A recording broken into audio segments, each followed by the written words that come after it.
Selamat pagi semuanya. Pagi Pak. Pagi Pak. Terima kasih telah hadir di rapat strategi bulanan kita. Seperti yang kita ketahui, PP Vidya terus mendominasi pasar GPU dan memperluas pengaruh kita di sektor AI, komputasi awan, dan gaming. Namun, persaingan semakin ketat. APD terus menekan di sektor gaming, dan Google serta perusahaan lain sedang mengembangkan chip AI mereka sendiri. Jadi, kita perlu terus berinovasi. Saya ingin mendengarkan pandangan dan pendapat dari divisi masing-masing tentang peluang baru yang bisa kita manfaatkan. Nah, mari kita mulai dengan update keuangan dari Diego. Baik Pak Johan, terima kasih. Akan saya share screen dulu terlebih dahulu ya. Baik, silahkan. Baik Pak, apakah sudah terlihat? Yap, sudah saya lihat dengan baik ya. Oke. Sebelumnya saya merasa terima kasih dulu kepada Bapak Johan. Nah, dari segi keuangan nih Pak, kita ini berada dalam posisi yang sangat kuat. Nah, pendapatan kuartal terakhir mencapai sekitar 22,1 miliar US dollar yang meningkat sekitar 38% dari year on year. Nah, sedangkan untuk dari divisi data center ini tetap menjadi pendorong utama Pak dengan pertumbuhan 78% yang mencapai sekitar 14,5 miliar US dollar. Nah, terutama didorong oleh permintaan infrastruktur AI yang tidak pernah surut.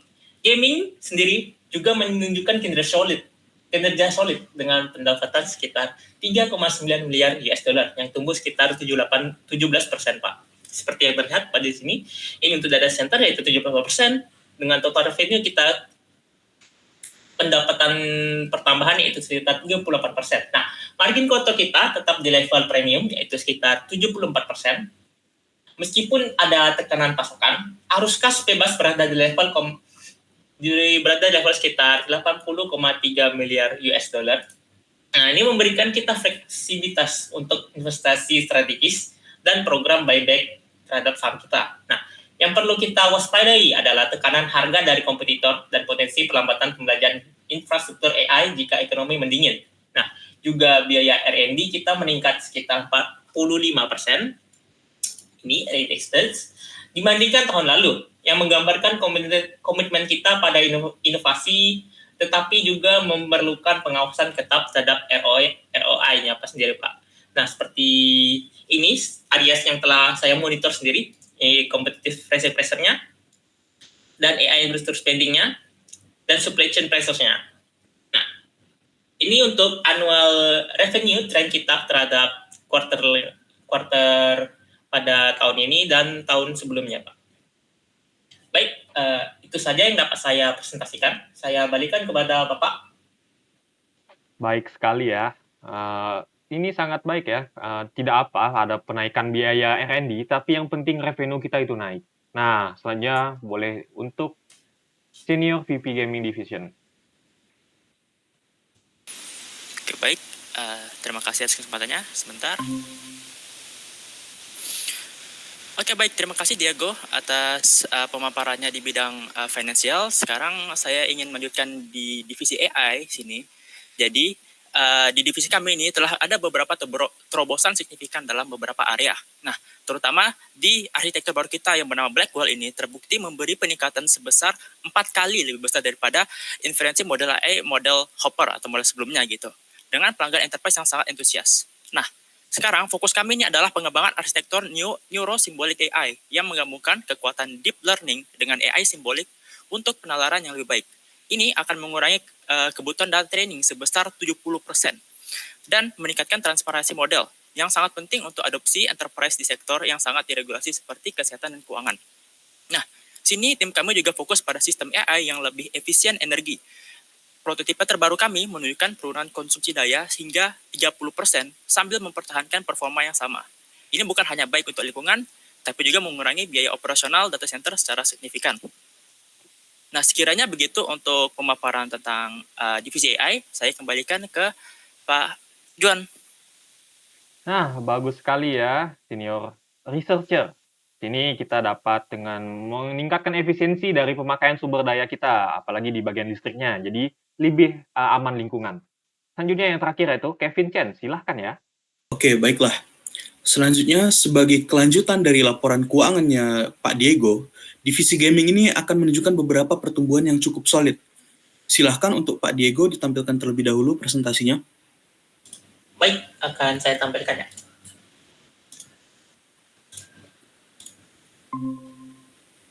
Baik, udah saya tampilkan. Apakah sudah terlihat? Nah, ya, sudah terlihat. Oke. Nah, jadi ada beberapa tanda-tanda persaingan yang semakin ketat, yang dimana dimulai dari APD, mereka ini terus menekan dengan munculnya seri baru, yaitu GPU Orion, dari mereka yang cukup baru. Ada juga Intel, yang mereka itu serius dengan penawaran ARC mereka. Nah, jadi strategi kami ini berfokus pada 3 pilar. Yang pertama, kami itu akan meluncurkan seri PTX 50 pada kuartal ketiga tahun ini dengan peningkatan signifikan dalam performa ray tracing dan juga AI. Tim rekayasa telah mencapai terobosan dalam teknologi rendering yang mengurangi beban komputasi hingga 40%. Nah, pada pilar kedua, kami akan memperdalam integrasi dengan GeForce Now, layanan cloud gaming kami. Dengan peningkatan infrastruktur global, kami sekarang dapat menawarkan gaming 4K dengan latency ultra rendah di lebih dari 100 negara. Pada pilar yang ketiga, kami akan mengembangkan ekosistem hardware dan software yang lebih terintegrasi.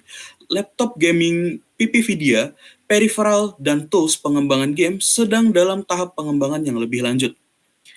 Nah, mungkin cukup sekian yang dapat saya sampaikan. Saya kembalikan kepada Bapak.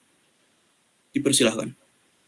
Nah, bagus sekali ya. Kita tentunya harus melawan inovasi-inovasi dari perusahaan-perusahaan kompetitor kita dengan ya inovasi dari kita sendiri yang nyatanya sangatlah bagus. Nah, baik. Terima kasih atas update yang informatif. Sekarang, kita mari diskusikan ide-ide strategis baru dari setiap divisi. Saya akan mulai. Nah, PPVDIA perlu mempercepat dominasi kita di sektor AI generatif dengan platform end-to-end yang disebut PPVDIA AI Fabric. Menghubungkan semua teknologi kita dari chip hingga software untuk menawarkan solusi yang benar-benar terintegrasi yang tidak dapat ditiru oleh kompetitor. Nah, Jennifer, apa ide utama dari divisi penelitian kalian? Oke, baik. Sebagai senior research, ide utama kami itu adalah namanya Embodied AI Platform. Nah, ini apa? Di sini kami akan mengintegrasikan teknologi AI PPVDIA dengan robotika dan sistem fisik melalui platform terpadu yang menghubungkan model AI canggih dan kemampuan interaksi dunia secara real-time. Nah, platform ini akan mencakup chip khusus untuk komputasi edge, middleware untuk kontrol sensor, aktuator, dan library AI yang dioptimalkan menggunakan asistensi robotika. Kami telah mengembangkan arsitektur yang baru yang mengurangi latensi pemrosesan hingga 5 milisecond, memungkinkan respons yang real-time yang kritis untuk aplikasi seperti kendaraan yang otonom, untuk robot industri ataupun robot perangkat medis. Nah, yang membedakan pendekatan kami ini adalah yang namanya penggunaan digital twins. Digital twins ini merupakan simulasi fisik super akurat di PPVDIA Omniverse untuk pelatihan AI sebelum dideploy di dunia nyata. Ini akan mengurangi risiko dan percepat pengembangan. Nah, di sini kami berencana untuk meluncurkan SDK-nya untuk developer pada kuartal 3 tahun ini, 2025. Dengan fokus awal ada pada manufaktur, kesehatan, dan logistik. ROI potensial besar karena ini mengunci ekosistem lengkap PPVDIA dari hardware hingga AI untuk aplikasi fisik. Nah, begitu dari saya. Gimana? Baik sekali ya.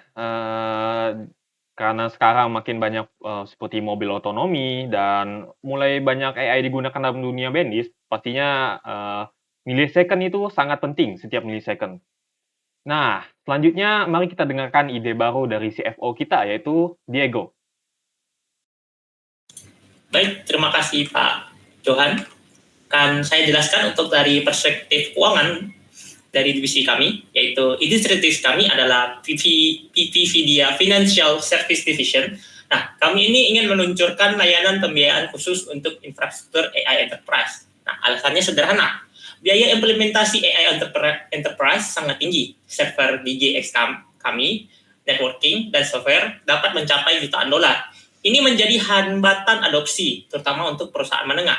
Nah, modul bisnis yang kami akan tawarkan yaitu berupa, yang pertama, ada leasing dan financing dengan persyaratan yang disesuaikan untuk industri spesifik. Selanjutnya yang kedua yaitu model pay as you grow, yang artinya itu memungkinkan untuk perusahaan memulai dari kecil dan menskalakannya hingga ke besar. Nah, selanjutnya ada yang ketiga yaitu program tukar tambah untuk memudahkan upgrade ke teknologi TV VDA terbaru. Nah, ini tidak hanya meningkatkan aksesibilitas produk kita, tapi juga menciptakan aliran pendapatan berkelanjutan dan meningkatkan loyalitas pelanggan, Pak.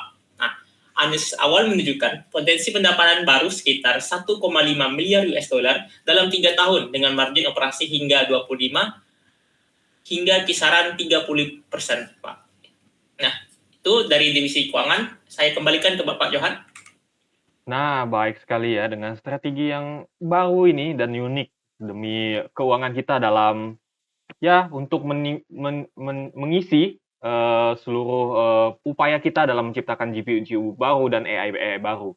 Baiklah, kita yang terakhir yaitu mari mendengarkan ide-ide dari Pak Kevin Chen yaitu gaming divisi. Silakan. Baik, terima kasih. Jadi dari divisi gaming, ide strategis kami itu adalah PPVDIA GameForce, yang dimana platform pengembangan game berbasis AI yang akan merevolusi cara game dibuat. Nah, platform ini akan memanfaatkan model AI generatif PPVDIA untuk mengotomatisasi aspek-aspek yang paling memakan waktu dan biaya dalam pengembangan game, seperti pembuatan aset, animasi dan fisika yang dioptimalkan oleh AI, juga ada generasi NPC dinamis.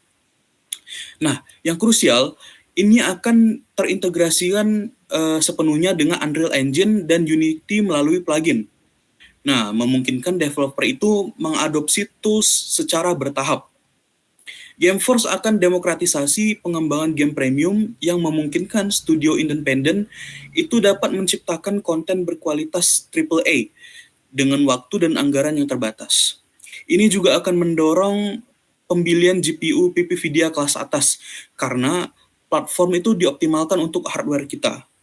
Nah, kami berencana akan meluncurkan beta terbatas itu pada kuartal keempat 2025 dengan fokus pada akuisisi 50 studio partner selama tahun pertama. Cukup sekian, saya kembalikan, Pak. Nah, baik sekali. Terima kasih semua atas ide-ide luar biasa ini. Saya sangat terkesan dengan embodied AI platform dari Jeviner.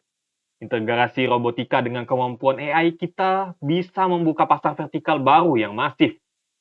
Saya ingin kita membentuk task force lintas divisi untuk mengembangkan ini lebih lanjut. GameForce dari Kevin juga sangat menarik. Ini bisa mengubah industri game sekaligus mengamankan ekosistem PPVDIA kita. Mari kita alokasikan sumber daya tambahan untuk mempercepat pengembangannya. Nah, Diego, idenya tentang layanan keuangan cerdas.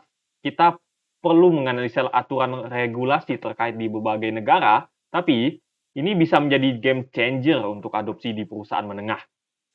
Mari kita fokus pada eksekusi yang kuat untuk ketiga inisiatif ini. Kita akan meninjau kemajuan dalam 1 bulan terakhir. Nah, terima kasih atas partisipasi aktif kalian pada rapat bulanan ini semuanya.